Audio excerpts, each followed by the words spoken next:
Good morning, David. Good morning, Salim. David, what are the main risks that affect individuals at personal level, and how should be managed? Risks at the personal level are like risks at any other level. A risk is an uncertainty that can affect objectives.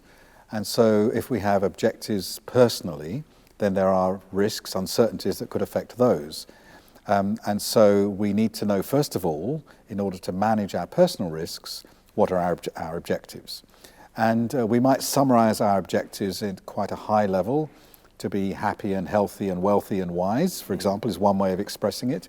We might have more detailed objectives, which might be to lose weight, or to become more active and fit, or to gain a certification or a further degree, or to get married, or to move to a different country, or to gain experience and become an expert in a particular area, or to become a better parent.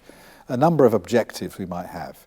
Once we know what our objectives are, then we can identify the risks that could affect those. And there will be both threats and opportunities. So bad things that could stop me losing weight, good things that will help me to lose weight, bad things that will make it harder for me to be a good parent, and good things that will help me to be a good parent. So we need to identify those things and then use the standard risk management approach of the 7 questions, if you like. What am I trying to do? What could affect me? Which are the big ones? What shall I do about them? Did that work? Do I need to tell anybody? And what's changed? And use that basic approach for our personal risk management as well. And so the basic approach is the same in personal risk management as it is for anybody else. But David, we are not living in isolation. We are interacting with other people, environment, yes. And our objectives really depends on others. So how can we manage these risks?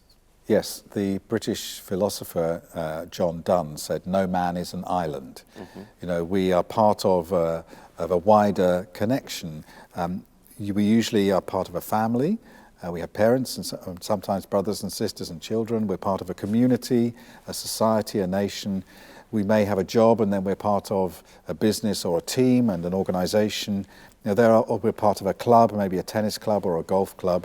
And so all of these things, we are influenced by other people. Mm. So in terms of the threats and opportunities that can affect our personal objectives, when we want to identify those particularly, then I think there are 2 sources of the main risks that can affect our personal objectives.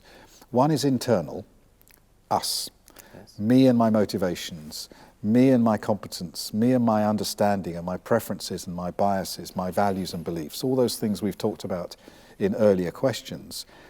I can be my own worst enemy in terms of meeting my objectives. I want to get fit, but I'm lazy. I want to gain a further degree, but I don't want to go back to school. Mm. All these things, you know, or on the good side, you know, I want to become a better parent, and I really, really love my kids, and I would do anything for them, and that motivates me to become a better parent.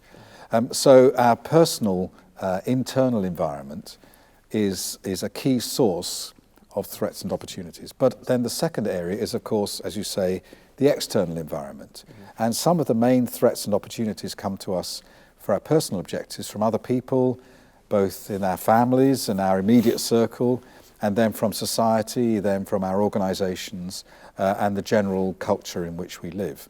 I did some research with a colleague on this influences over our attitude and approach to risk, looking at the strength of different influences. We published in a book called Managing Group Risk Attitude. Mm-hmm. And we came up with the idea that there are different strengths of influences depending on how close something or somebody is to you. It's called propinquity. That's a technical word meaning mm-hmm. closeness to me personally, not yes. close in time or space, but yes. how much it matters. Uh-huh. And so the closest propinquity to me is myself. I am the most important person to me. Maybe that's not right, but that might be true. Mm. Then the next would be my family, my wife or husband and my children, my parents. They have the biggest influence. And then it would perhaps be my community, or my religious community, or my social community, and then my friends, and then my organization, and then my national culture. And these have decreasing strength as you go further out.